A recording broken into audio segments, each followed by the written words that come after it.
The Ryan Ries Show from Southern California. This is The Ryan Ries Show. Post your questions using @Ryan Ries on his Instagram, Twitter, or Facebook. Are you ready? Tonight, we have Brandon in studio from Vert Performance. Brandon, you were in studio, I don't even remember how many years ago it was. At least over 3. It was Vert just happening? It was going for like a year or so, and then it was like we were just moving into this warehouse space. Right. And I just met you. You had that mini ramp there. You were teaching, coaching surfing, skating, discipling, but a lot of things have happened since then. Yeah. A lot of things. More kids, as you have. You've been having more kids. Yeah, we're good though. We're done at 3. You got fixed. I got fixed. Shut it down. Dude, freedom. How many kids do you have? We have 3, yeah. Girl, boy, girl. Yeah. All like we're like in that new stage of like kindergarten, TK, pre-K right now. And so when I left the house, it was like, all right, guys, I'm out. And it was like my daughter's like, she's in dual immersion and she's like learning from the Zoom meeting. I'm like, okay, enjoy. Isn't that crazy now that that's how everyone's doing preschool and stuff now? It's crazy, man. I feel for the kids because like they want that face-to-face time. They don't want FaceTime. They want face time. Right. Yeah. What do you see the difference? Like, are your kids acting any different since everything that's happened with the pandemic and the isolation, or because they have like their sisters and brothers around, it doesn't affect them as much? Yeah, my kids are they're just like high energy. Yeah. And so luckily where we live, like nothing's really changed. Like we're still on the beach. They're still hanging out with their friends, or we're actually like bicycling more. So we're going into like Elisa Woods and just like cruising around those trees and walking around and climbing rocks and Wait a minute. Those are those trails that connect to Laguna Beach. Yeah. Yeah, I used to go. That's where I used to walk a lot when I got hurt for the first time. I would just put the headphones in and I'd walk all through there. They got it's like a cave there. Yeah. Like the bandits used to, bank robbers used to sleep there. Dude, how great is that? like, you don't need Disneyland. You need just the open space. Yeah. Where there's like markings on the wall. They're like, bandits would sleep here. It's like Knott's Berry Farm, but like real. Yeah, exactly. Yeah. So we just been doing, they've been bummed because this has affected a lot of people differently. Yeah. And we have friends who are like, we're definitely taking this serious. And then we have friends who are like, it's not even real. And my wife is in microbiology, so she works up at Hogue, and so she's like, no, it's real, but you don't need to like put your head underneath the dirt and like you don't have to hide. Yeah. Because that's more harmful than like getting it. Wow, that's very interesting. Yeah, we've talked about this on the show several times, and we always say, it's going to be funny to look back. I don't even know if it's going to be funny, but it's going to be interesting to look back and just be like, wow, that was the biggest hoax. Or, wow, that was real. Yeah. Yeah, either we're all going to die anyway, so. Yeah. There was like this one quote that I keep like telling people. I think it was like, I don't know, Spurgeon or someone who was like, hey, when the bomb drops, it's going to drop on us all, but how is it going to find us? Are we going to be hiding in the corner hoping it doesn't drop? Or are the teachers going to still be teaching? Are the doctors still going to be like healing? Yeah. Like, are the coaches still going to be coaching? And it's like, the bomb's going to come and find us all. Like, it's all going to happen. So, like, let's just keep going. Let's just be out there. Let the teachers teach. Yeah, no, it's true. And, I was talking to God the other day, and I was just thinking about, I'm like, this whole coronavirus thing, like we're still out touring, the Whosoevers are still touring. We're going to open states that it's not shut down so we can do ministry, because now's the time more than ever. The harvest is more ripe than ever to reach people. But then I was thinking, I'm like, you know what? I'm the one that's taking the risk. I'm going out and put myself in front of people to talk to kids that are depressed and suicidal and all that. But it's about their life, and God just reminded me of that verse that, our breath it's in his hand. Yeah. He's the one that every man has appointed time to die. Yeah. Right. And then comes judgment. That was the verse that actually came to my mind. Every man has appointed time to die. God has our breath in his hands. So we don't have to worry. I'm not talking about being stupid, right? I mean, we'll play by the rules as far as like if they make sense. If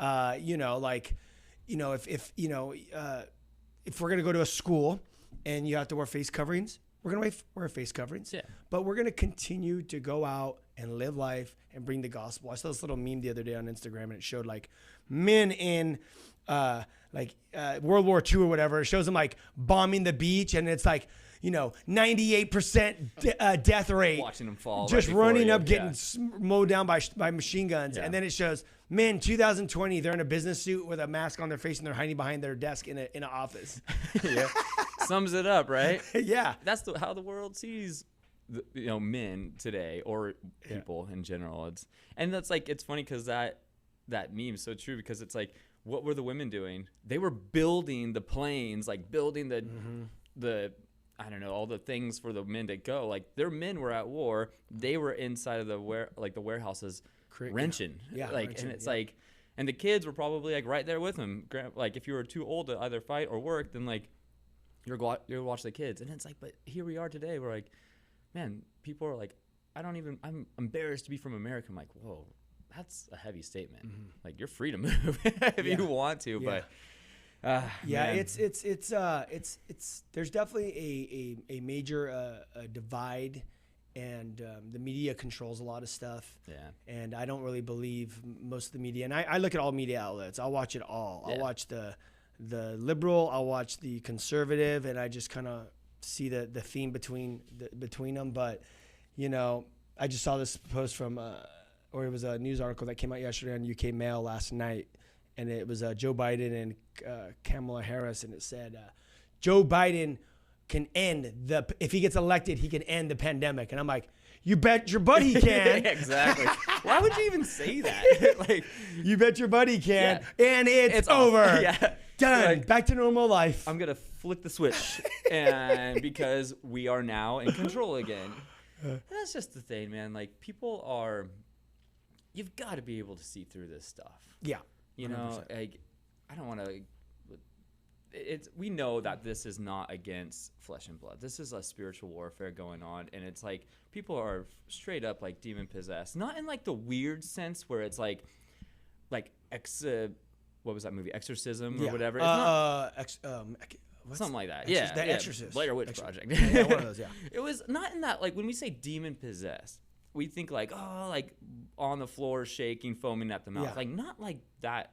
No, like, we know that, dude, they can be sly, they can be suave, they can be, and that's exactly like, people are demon possessed, meaning like they want to see people removed from like the Lord. They don't want, like, demons don't want relationship with the Lord. They want people distracted. They want eyes off the Lord, like burn the Bible. Like, they're doing that. Yeah. That's what, like, those demons, like the demons are trying to do: create division, get people divided. Don't send them into church. Like, don't hear the word cannot go out. Yeah. And like that's what's going on. Like, we see straight up, like, Satan and his demons are at work. Yep. Because the word can go out. They influence people. Yeah. They're influenced. I mean, if you're not walking with God, Satan's the prince of the world. Yeah. If you don't have a relationship with Jesus Christ, you are being influenced by the demonic realm. Yeah. Always. Yeah. So it's not that you're demon possessed.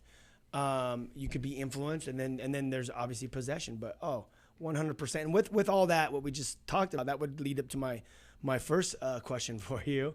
Well, first of all, before we get into that question, give a little background to the listeners. Yeah. Who you are and what you do, because you're awesome. Oh, well, thanks, dude. To some people, that's why you're on the show. Well, I'll talk to your wife. Let me find out. Yeah. She's like, you need to pick up your clothes. So who I am, my name's Brandon Phillips. I got this like surf coaching thing that I've been doing the last actually 5 years this month. Grew up in Orange County. Surf, skate, snow was like my whole mindset. And that took me on. I did a little, like, got paid to go here or there or whatever. And then I started to go after I was like knee surgery. I basically went to work for Soul Tech at East 32. Did that for a few years. And then I just knew that, like, it was like, someone asked me, like, what's important to you in a career? And I was like, is it like making money? Is it having power? Whatever. And I was like, no, it's like being close to the community that I live in was like my number one. And that was right about the time where I started to like get saved, like really get saved, and like go and hear the word being taught, and then feeling that transformation. And then all that. So I basically I'm like, okay, well, how am I going to do that? That's important to me. And so I started this coaching program, and 5 years later, here we are. I still coach for USA Surfing. I teach on Friday nights at Calvary Chapel San Clemente. Yep. What time is that? 6 o'clock. Yeah. So if you guys are around, head there. Yeah, Friday nights. It's always a good time. It's loose. It's free. It's just like, hey, we're going to show up. We're going to skate. We're going to have fun. I had like these sweet teenage girls, like BB guns in hand, like last Friday. It was cool. We had a little party last Friday. But, overall, like what I do is just now, like I just realized like I'm a Christian. Like I love Jesus because he first loved me, and I got to bring the word. I'm a father, I guess a business owner, and I just want to impact the community slowly, like meaningfully. And you're doing it, and it's epic, and it's working out. Yeah, it's pretty cool. Yeah, I tried to make it down to that last Friday thing, but we're in the middle of a move, or we just moved, and it was insane. So I'm gonna moving sucks. Exactly, horrible. We're gonna get down there soon.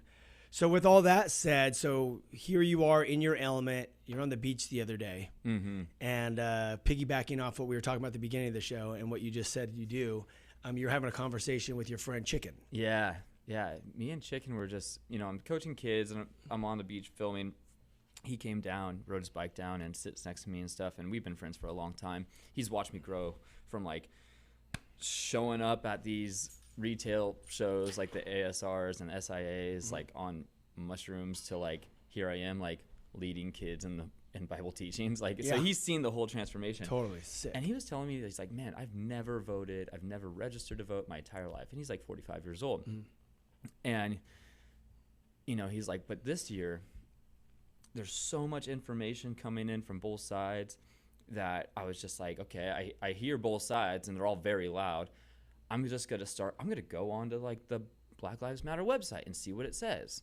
So I'm going to do some research. Now, what would he be considered? Would he be considered like a liberal or a conservative, Democrat? Probably all of it. Like take the good from all of it and make me, which is like, I don't care. So he's never even followed it. He's not. Does he believe in God at all, or? I don't know. He's not saved. Yeah, so he would be just a guy out there. Yeah. And just watching the pulse of what's going on in culture. And now he's like, dude, I need to find out what the heck's going on. Yeah, exactly. Okay, that's interesting. Yeah. He's not like influenced really by anybody. Yeah, dope. Like he has been sober for almost 10 years, like 9 years going on 10, and he's never went to an AA meeting. So he's like, I don't need those guys to tell me how to be sober. I'm just gonna stop drinking. And he was a big alcoholic. Yeah. So it's like, he's a smart guy, but he doesn't need to be like influenced by like, he just hears a lot of squawking from both sides. And so he's like, I'm going to go check it out. What is this BLM stuff? And I'm going to go on their website. He's like, dude, that's kind of gnarly what they're saying. I'm not like trying to like draw lines here, but this is just what he's telling me. He's like, I don't necessarily need to like fundamentally change the West. He's like, that sounds pretty radical. It's like, why would I want to defund the police? I have a lot of great police friends that are like, so he's like, he's seeing that there's deeper in like motivations be underneath like just the surface. Yeah. So he's diving deep and he's looking at it. Which everyone should dive deep. Absolutely. Everybody. Man. You shouldn't just go by what you hear from 15-second Instagram clips. Dude, you get on your phone, you hit the news tab app or whatever, and that's what you see. Like, you are just being shoveled. Yeah. It doesn't, good or bad, you're just being shoveled a side, right? Yeah. And so here he is. He's telling me all this stuff. And I'm like, dude, like, he's telling me, he's like, it's like it's not even, it's like you're taking, like, kind of like messed up people, like bad people and bad things, and they're calling it good. And he's like, something's going on here. He's like kind of like, he's telling me that he's kind of eyes are open. He's like, this is going to be the first year that I'm actually going to register and to vote and go vote. And so, people are, basically what he was telling me was like, he's like, my understanding of what's going on is, this is so much deeper than just like an election thing. There is something real going on. Of course, and I followed up. I'm like, dude, this is a spiritual battle, man. Mm-hmm. Like, this is not just this side or this side. No, this is like a battle for people's souls. Right. Like this is a kingdom battle. And what was his response to that? Because he's not not a believer. He doesn't, he's just like, yeah, you're supposed to say that. Yeah. But what's awesome? No, fair enough. And that's the way. If you don't believe me, if you don't believe in God, that's obviously your answer. But what's so interesting though is he does see the difference between good and evil. Yeah. And he knows that something is happening. Yeah. And that is part of the people being awakening to the darkness, basically. Yeah. So the light, I believe, is being like flicked on for him. Yeah. And then just in general, non-believers, these conversations on the beach, because I coach a lot of kids. And then in doing so, conversations with their parents while their kids out in the water. Scoot up a little bit. Sorry, on the mic. Thanks. Yeah, and so when they're that conversation with like the parent, as I'm coaching their kid or whatever, non-believers, liberal, Democrat, or whatever, like conservative, it doesn't like all sorts of walks of life, and point of views, and there's people who are like, this is not normal. Like right. We sometimes joke like, oh, this sin will be over like November 4th. One person on the beach told me, she's like, hey, I don't think this is, and I don't think they're like a believing family, but she's like, I don't think this is going to be over. I think this might just be the beginning. I'm like, that's interesting. That's interesting. Yeah. And, like another person said, like, we just need like one person to like come and fix it all. And I'm like, dude, minds are being prepped. Like not of any, like dude, minds are being prepped. And the hearts of people are like, you're either wanting it to happen or you're expecting it to happen. But like the stage is set, man. Okay, I got a question for you. Yeah. So the Bible says, about the Antichrist, he's going to bring world peace. Like right now, we could honestly say that the world does not have any peace right now. No. And I would think like, oh man, maybe the whole world was going to be in chaos and fighting and wars, and then all of a sudden he comes in and he just makes peace. And that could be possibly the case as well. But even just right now, just with the pandemic, there's no peace. Even without the riots and without all the racism and all that stuff, there's still no peace. People are scared out of their minds. Yeah. And there's no peace. They're stuck, So that's pretty interesting. How the Bible just keeps coming to life. There's no peace, and it's hard because, if you don't take a side, then if you don't take the side that's being extra vocal, then you're part of the problem. And it's like, that's where I'm like, dude, they're like, people will come up to me, they're like, what do you think about this? Defund police, BLM, Trump, whatever. And I'm like, I think that Jesus Christ is still king and that his word is still alive. Come on out Friday nights. Come and see. Yeah. They're like, well, why do you say like Jesus is real or Jesus is God?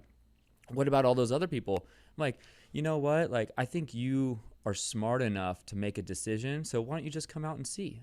Like, we're going through like John 4 and it's like the woman at the well, right? And it's like, we know she's got the bad rap. She's been with guys. Everyone knows who she is. We know Jesus is like breaking down the barriers, like punk rock Jesus, right? Yeah. And it's like, what does he do? He talks to her kindly, and then, he reveals who he is to her, plain and simple. Like, she's like, the Messiah will come, tell us all things. He's like, that's me. I am he. And so she goes and she tells the men in like Samaria, like, I have found him. Like, come and see. And it's like, she's not some like professor of theology, she can't probably debate like Buddhism or whatever, Islam or whatever, but she's just like, hey man, like, come and see. You knew who I was. You've seen there's a difference in me. Come and see. And it's like, that's where I think a lot of us need to, I don't think we need to be like, hey, if you're called to be like an apologist, go be that. Go do it the best you can. I'm not Ravi Zacharias, bless that guy, man. Yeah. He's chilling with the Lord right now. Yeah. But it's like, I don't have all the answers. I can't even hardly remember verses, but I can remember like some stupid jingle from like Nick at Night or like like from the 90s or something. But like, I will just tell him, like my buddy, it's like, dude, just if you're curious, if you think that there's something off about what's going on in this world, then come and see who Jesus is, and let him give you peace. Let the Holy Spirit come upon you. Get plugged in. Like, let him give you the peace. And you know what's interesting when you were talking about the woman in the well? Also, part of that story is that she was a Samaritan, and the Jews and the Samaritans, the Samaritans were like the half breeds of the Jews. So they were like there was major racial tension there. Major. Like racist. Talk about racism at its finest. Yeah. And here comes Jesus. And it also, when it talks about, he was on his way to Jerusalem, but he went to go see this lady, and he went I think it was like 200 and something miles out of the way from Jerusalem. He could have went straight to Jerusalem, but he went out of the way to Samaria. And even when his disciples that were Jews saw Jesus chilling with her, what the heck what is he doing with that girl? It's like ingrained in them. Yeah, they were like, dude, I can't believe he's even talking to her. Like they were like racist. And Jesus went out of his way because he wasn't about racism. No, it was, I mean, all those boxes were checked, right? Like Jewish. And for male. the women were looked at as like, she was ingrained too. It was like, why are you talking to me? Yeah. If we were going to bring it to today, it would be like black or white, right? Yeah. It was like, why is this like whatever pastor, black or white, talking to the whatever black or white like woman? Yeah. And it's just like, here he is. And what happens? Like, he's just like, boom, big old hug, like loving arms. This is where peace is found. And I'm like, man, people they want peace so bad, but yet they think they're going to be able to, like, I don't know, find it. And like a man is not going, or a woman is not going to bring peace. No, it's not going to happen. It's all by the Lord. It's all by Jesus, man. And that blood is like, you can walk all over it or step over it, but it doesn't change who he said he was. Or is. And that's what's so interesting is that you were talking about how people are like looking for like someone to come and bring peace, or, you know, maybe this thing's going to happen forever and they have stress and all that stuff. Jesus says, I've come, what does he say? He says, all you who are weary and heavy laden, come and I will give you peace and rest for your soul. He can do that right here, right now. And when we read the scriptures and we know the character of Christ, he's in control. Our breath is in his hand, and he's given us a mission here on earth, and that is to bring the peace and the hope and the truth to a hurting and hopeless, fearful world. And that's so while we're living in these times, we just, as Christians, we just keep doing what we're doing. We're not shaken. Isn't it? And that's funny too, because from the outside, people who look inside and see that, and I think the ones who are really ready are like those, like, kids. Because kids are smart, people are stupid.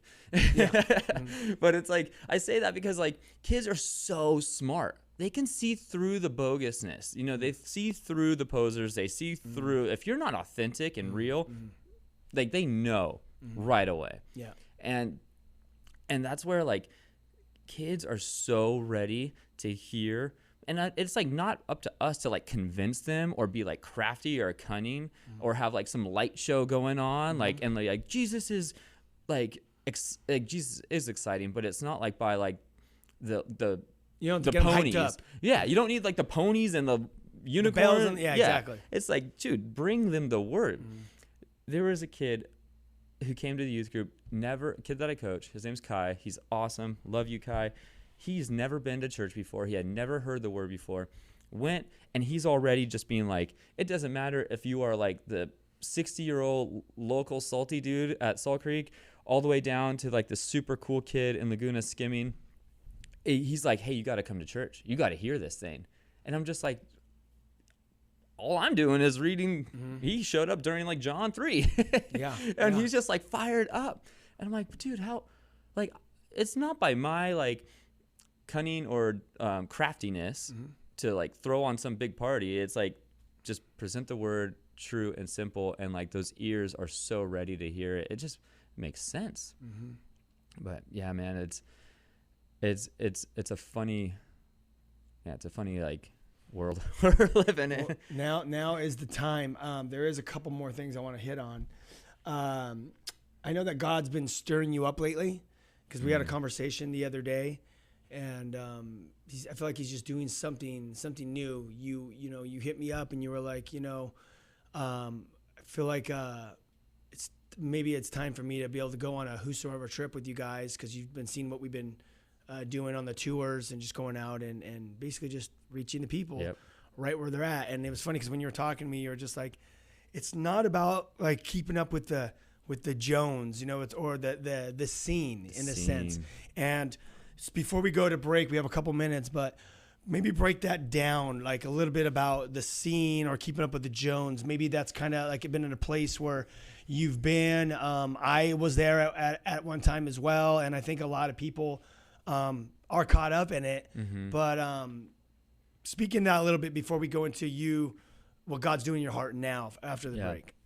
So we got a couple minutes. So like basically like, you know, we were talking in the scene. It's like we as like, you know, just if you're in any sports or trying to accomplish anything, music, sports, whatever, you're always kind of gauging yourself upon like people's success, right? It's like, is my show sold out? Did I win the contest?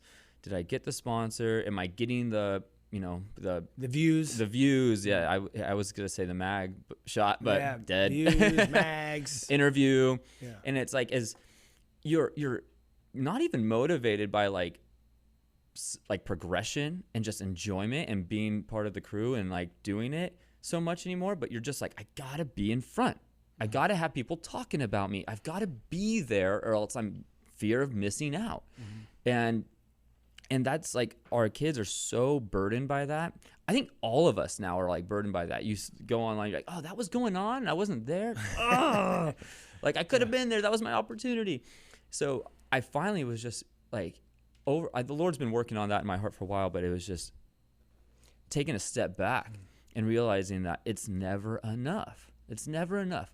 The gold medals, you could have all of them every year, but you're still, as soon as that gold medals or that like the podium's broken down, you're like, well, the beach is gone. Like there's no one on the beach left. Who's cheering me up anymore? Like it's nobody.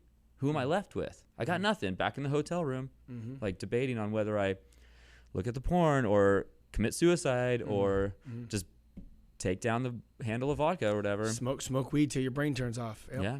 Fall asleep. There's no more cereal in the box. It's just like, you know, so the Lord has been kind of revealing that stuff to me, even as like I'm walking with the Lord and raising a family. That stuff is still just kind of getting in the way of faith. That is so normal though. It's for people. It is the normal. It is. That is it is the normal. Yeah. Yep.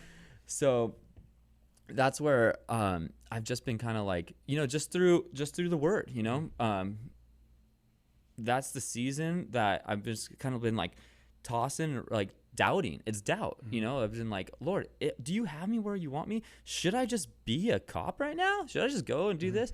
And it's, you know, my pastor said to me, Holland, he's like, why are you living in such little faith? Like the Lord has you exactly where he wants you. Don't you see it? And it's just like, oh my gosh, man, you could get so caught up in like, well, this person left my program, so where am I going to get the $1,000 from? And he's like, well, dude, like there's got to be 2 more right in the email chain. Like, why are you so doubtful? I have you right where you want, where I want you.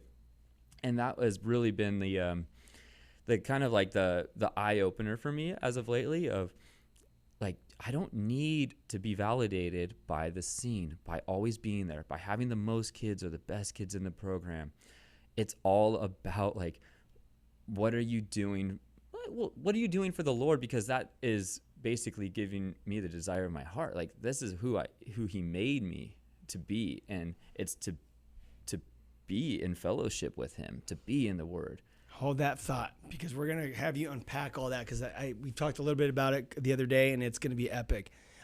Before we end the show and go to the break, I do want to plug, we are going to Montana, and we are going to Idaho on tour.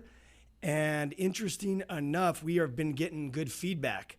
So I just talked to my team yesterday, and they said we have a lot of interest. If you're listening to the show and you want us to come, we're coming to Montana September 26th to October 4th, and then Idaho October 5th to October 18th.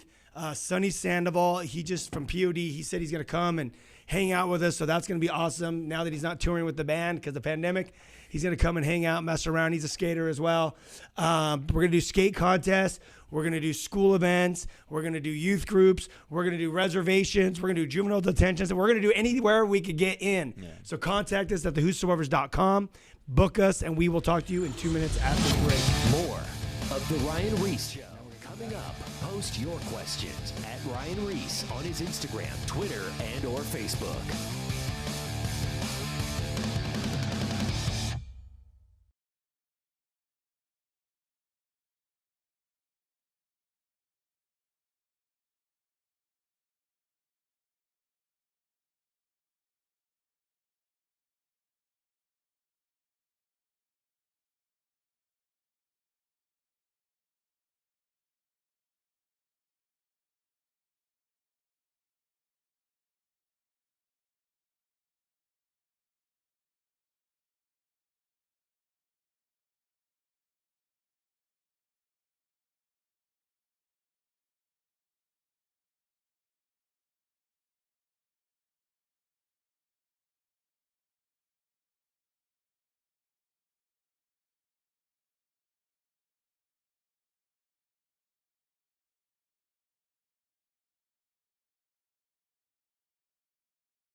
Now, back to the Ryan Ries Show.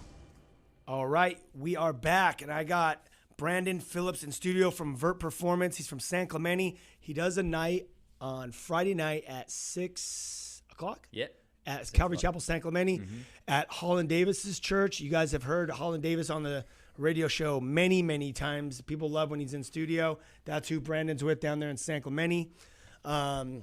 Yeah, so right before the break, Brandon, we were talking about how keeping up, God's been doing something new with you. We were on the phone call the other day, which led to this interview.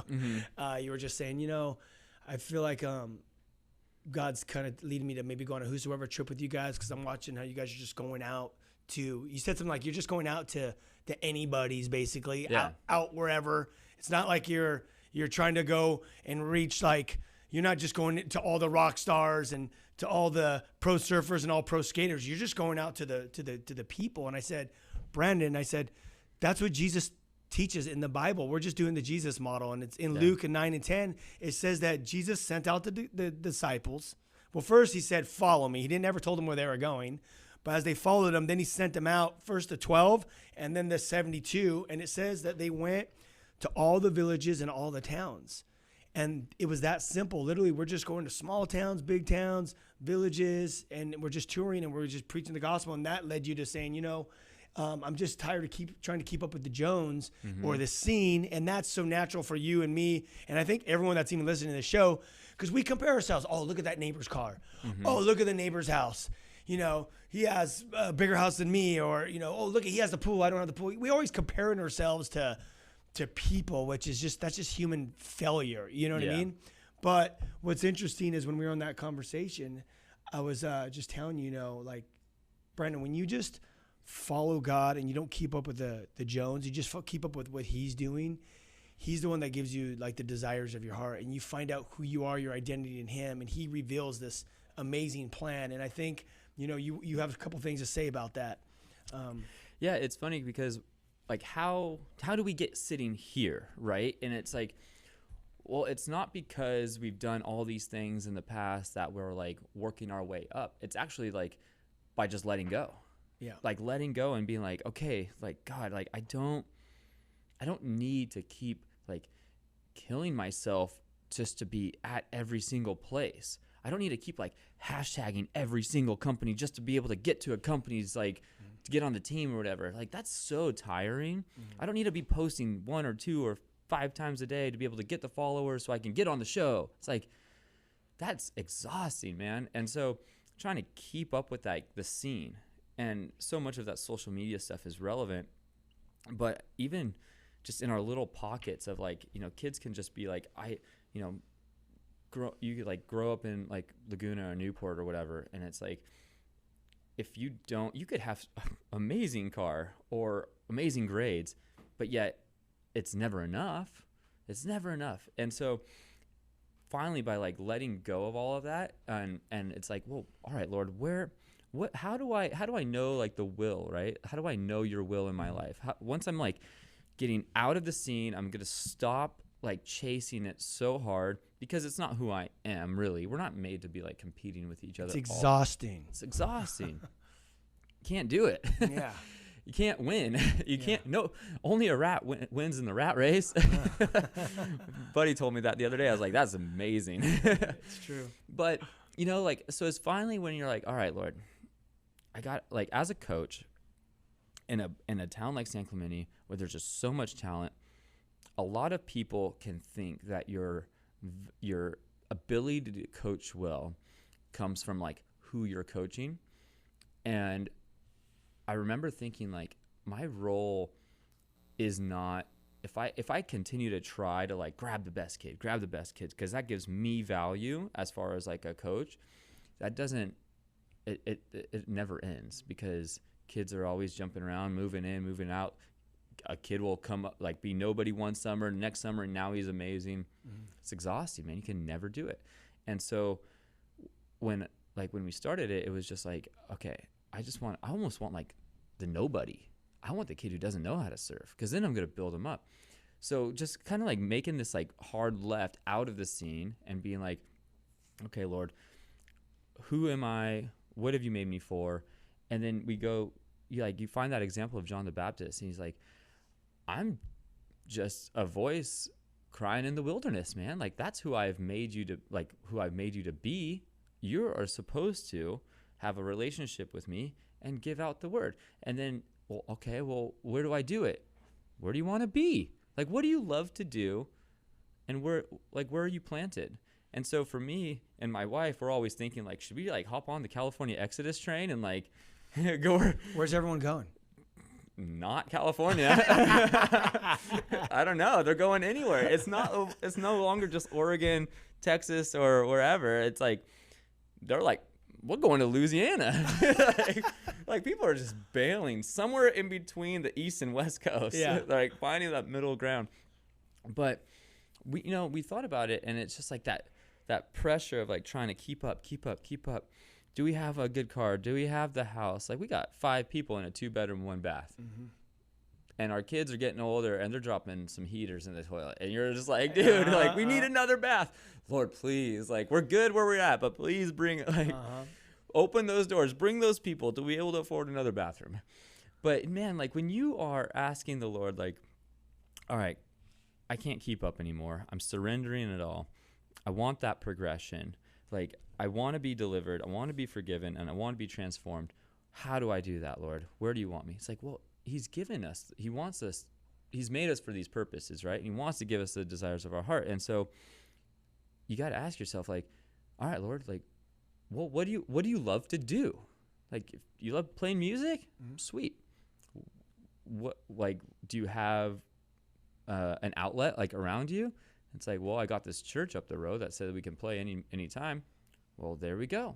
Desires of your heart, do it for the Lord. You got a place you can plug in and just start playing it. You don't know. People have to understand too that there's a progression. It's just what you're going to do for the Lord just doesn't explode overnight. Yeah. It's a process, because God wants to work on your character first. Yeah. Because your character and your relationship with him are more important than anything you can do for him. He doesn't care. It's all about character. So it's, man, that it's so true, that character building, and like being transparent.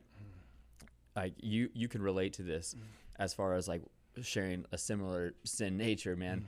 But it's like, it's not easy to admit that like I struggle with lust after the flesh. Like I'm on the beach all day. Like I see what's going on, and like awesome creation that God has made, like all around, man, there's a lot of chicks on the beach, and you're just like, Lord, like that is not mine to behold, you know? Yeah. But what I can do is look around and look at the hills and the water and the waves and everything. I'm like, that's you. I can behold that. I can lust after like your creation, and just because it cries out like a creator. But yeah, there's a big refining like process and opportunities that you can take or fail at time and time again. But that forgiveness is, man, you got to really understand, like for me, like you don't just, like you said, you don't just like land on like, I don't know, we're talking about the show or whatever. It's just like the Lord's got to open doors and do those little things well. But where I see like a lot of like that progress, and like when I'm like, okay, no more keeping up with the Joneses. I just want to walk in your will, Lord. And we're talking about the show or the tour and everything. I'm like, that's the greatest thing you could probably ever do. You know, we were going through John 4, and where the disciples come back, they're like, dude, we brought you a sandwich. Like, aren't you hungry? He's like, I'm good. Because he just watched that woman get saved. And like, that's the filling of our soul, right? Like when you guys leave, I'm sure like a town or whatever, you're just like, we don't even need to eat like that. We're so full. Yeah. The stories. Yep. Yeah. After every event, just talking to all the kids and hearing how they've been impacted and where they were before they showed up to the event and their mindset. And now when they're leaving, they feel peace. They encountered God. They know he's real. Yeah. That's amazing. real stuff. Yeah. Like that's real fulfillment. That's like so opposite of like keeping up with the scene and all the marketing dollars that's poured down people's throats and on their phones and just infiltrated them with. And it's just like, doesn't that look desirable? Like when people look in from the outside and they're like, why is that guy like not cussing at me? Or what's going on? What's different? Like we hear that. And then here we go. We're like, well, because we're not wrapped up in all the nonsense, man. We're free of all that. And we've got living water right here. And it's flowing out. And it's free. And it's for you too. But yeah, I would say, no, it is. Everything that you're saying, I'm just kind of wrapping my head around it, that when going back to John the Baptist, when you were saying that he was just like, hey, I'm just out here in the wilderness. Yeah. And it's not like, do you think God would have sent John? He was actually a city boy because his dad was the priest, one of the high priests in Jerusalem. But he left. That Jerusalem's the scene we were talking about. He left the scene, honestly. Now I'm thinking about this conversation we've been having. He left the scene and is just like, dude, I'm over this whole city life and being in the scene. He went out to the wilderness, and it says that he just waited there till God gave him his marching orders. And do you think God would have just sent him out there because if he would have hated that area? Right. He knew that John the Baptist wasn't about that city business. So he gave him the desire of his heart. He put him out in the wilderness.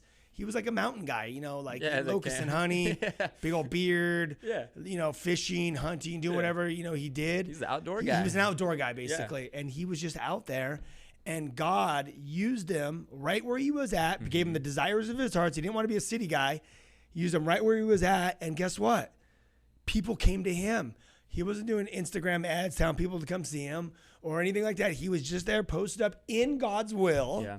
God gave him the green light when to go, because he was basically getting discipled, obviously, because he wasn't preaching and teaching until there was a moment when God gave him the green light to go up and down the river, it says. I'm forgetting Luke or something. But anyway, he was there getting, praying, fasting, getting in the word. And then when God gave him the green light to start the ministry, he went and revival broke out, and people were coming from all over the place to see. They were coming from the city. The scene people were coming to come see this fool in the desert. How amazing is that? I mean, that epic. The little things, being faithful in those little things where it's like, John's like, dude, this isn't, not to bash on like the mega church or like whatever, because like people are getting saved. But really quick, sorry to cut you off. This is for the common people. The common people. We're talking to the common people. Yeah. Because the mega church and all that stuff's not relatable to a lot of the listeners. They're like, where, how, this isn't even possible. Yeah. We're telling the common people. Yeah. Like us. Yeah. like God could use you right where you're at. Yep. Yeah. And it doesn't have to be like the smoke and the fireworks. And it's just like, dude, the simple word for somebody who has really been called to like, dude, this is just what I'm doing, you know, as humble and as faithful as I know how to do. And I mean, as someone who's like walking in that way right now, where I'm just like, I don't need to have like the look or the gimmick or whatever, like the advertising. I'm just going to be like, open all doors, bring the word as best as I know how, be faithful in the little things, be trustworthy. And it's just like, well, doors start opening up. Yep. Doors start opening up, kids start getting saved. And then you're like, there's no other fruit that is better than that. Like, I need to keep going. I need to keep doing things. And I'm like, Ryan, like, when's the next tour? I got to pray about like schedule and like making sure like we're all good to go. Cause man, just like send me, Lord, like send me. Yeah. And well, you know what's cool about you is as I'm just thinking about like what you do for a living, you're this guy that's just on the beach out there, and you're talking to people and you're sharing the Lord when possible. You're a coach, obviously, but then when the opportunity opens, all you do is you're pointing people to Jesus and to obey the commandments, because you're pointing to, you know, the truth of Jesus, who he is. And that's what John the Baptist did. He was just out there, posted up, and his message was very simple. It was just like, change your ways. Basically. Yeah. Repent means just change your ways. Repent means change your ways.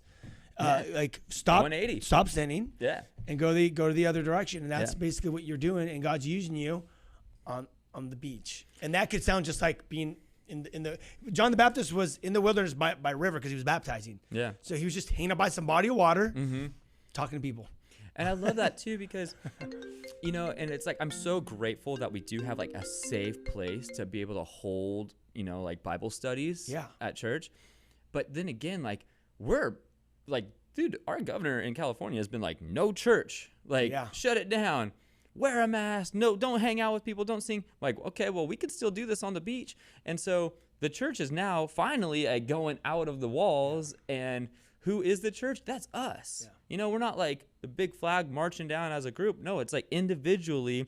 If I'm on the beach, another guy's in, I don't even know, like climbing rocks or something like that, or another guy's like the mountain bike guy or skateboarding or whatever, the running guy, the pool guy. Now the church is finally going out and realizing like, I can bring the word. I wonder if this is part of God's plan to get the church out of the church. Yeah. Because you could go and hear people, you know, you can go and hear these amazing Bible studies. Everyone's all lit. Everyone's all fired up. Yeah, let's go take the world. Then they go back to their normal life till next Sunday, come back. Now God's like allowing the church to get out and do church so people can actually see what it looks like. Yeah. Very interesting. Because they're doing some stuff down in Huntington Beach. It was in the news. Like there was like big turnouts, right? People doing worship and stuff. Yeah. Awesome. That's great, man. And you know, if we're not allowed to fly or whatever, then we're keeping it local. Yeah. And our neighbor is the one who needs to hear it.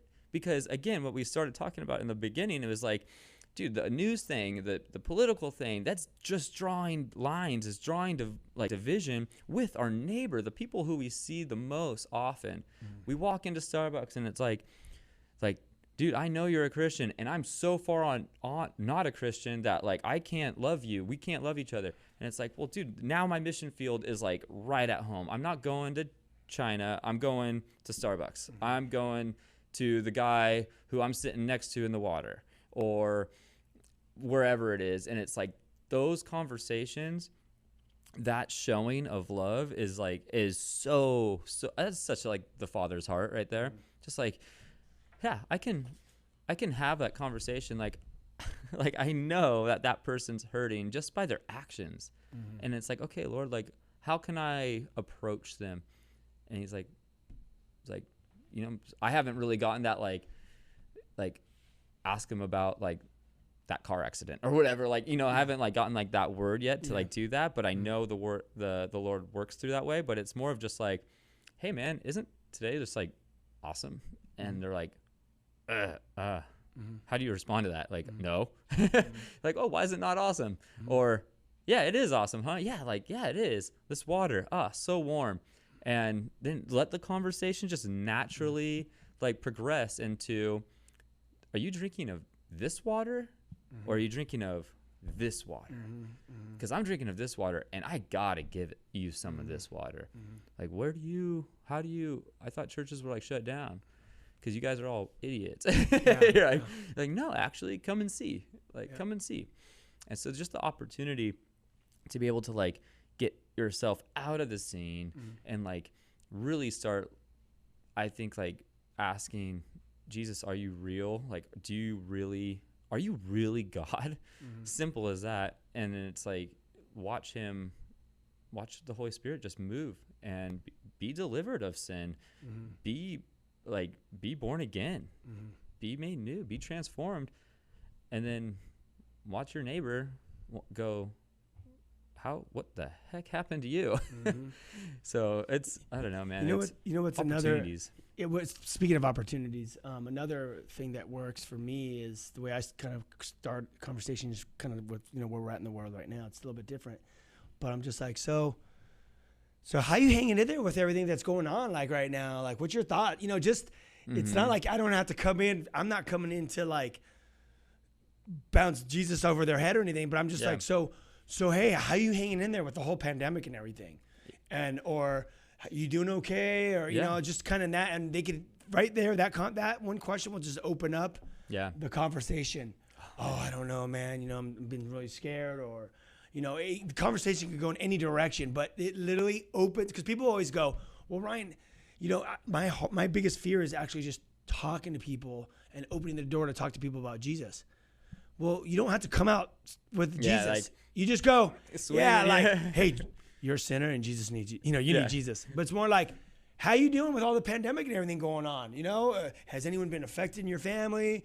Have you, do you have peace? Are you kind of scared? You just open the door. And you don't even need to be like in the mindset of like, okay, I'm going to ask 5 questions, or I'm going to close the deal. I'm like 5 questions, 5 questions. I'm going to ask 5 questions, and then I'm going to be like, you're a sinner. No, like genuinely have a conversation. And you're going to be so filled, right? Like if you get the opportunity to share Jesus with like a stranger or even like someone you're familiar with, dude, it's like what Jesus is saying. He's like, I get filled from not of like meat, like of this earth. Like I get filled from like the Spirit, like from the heaven. I think I just totally butchered that verse, but it's like, what I'm saying? I like, butcher verses all the time. It's going off what you were saying, how like people go, I got 5 questions and I'm gonna close the deal.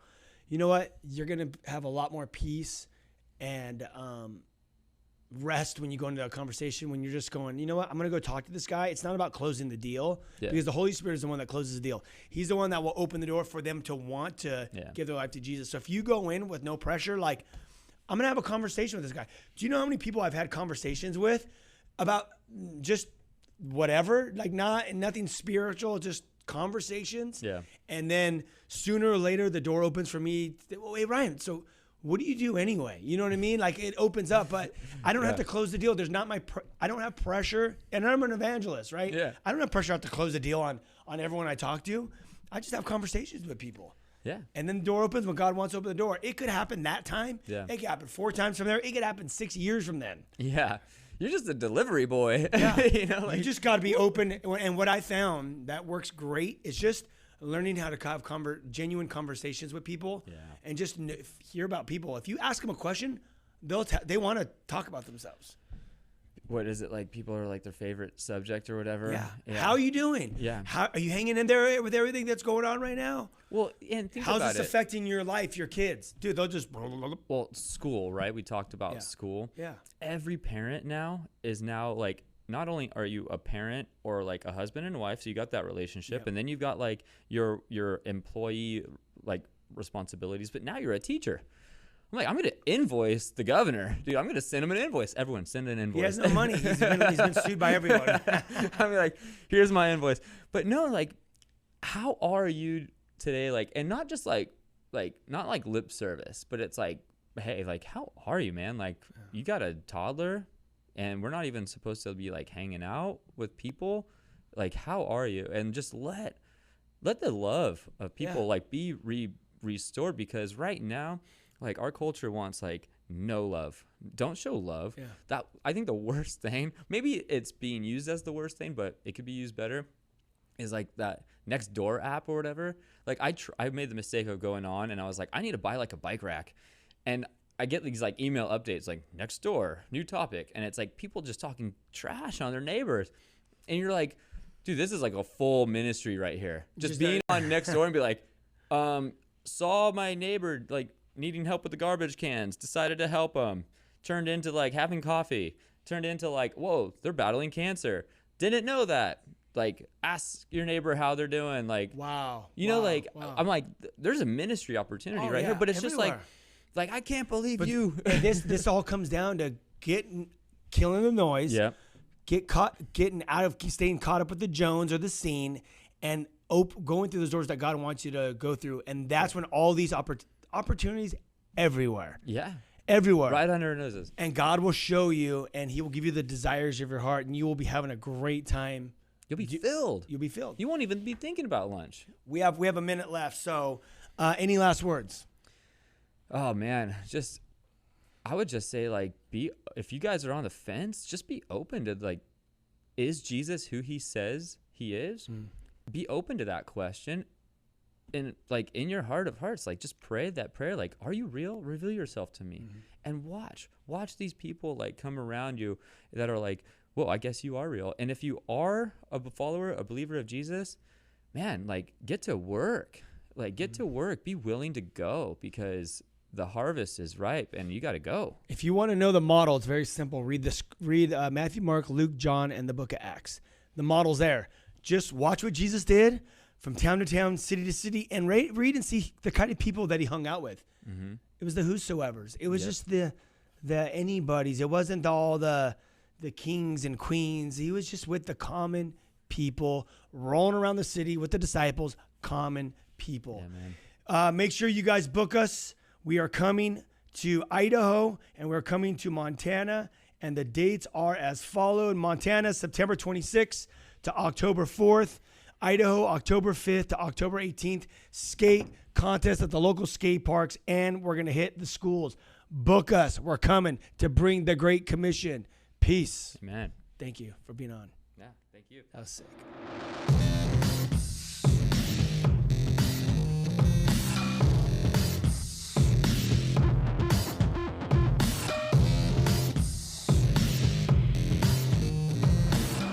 This has been The Ryan Ries Show. To connect and find out more about Ryan, click on ryan-reese.com. Check us out next Saturday at 9 p.m. for The Ryan Ries Show.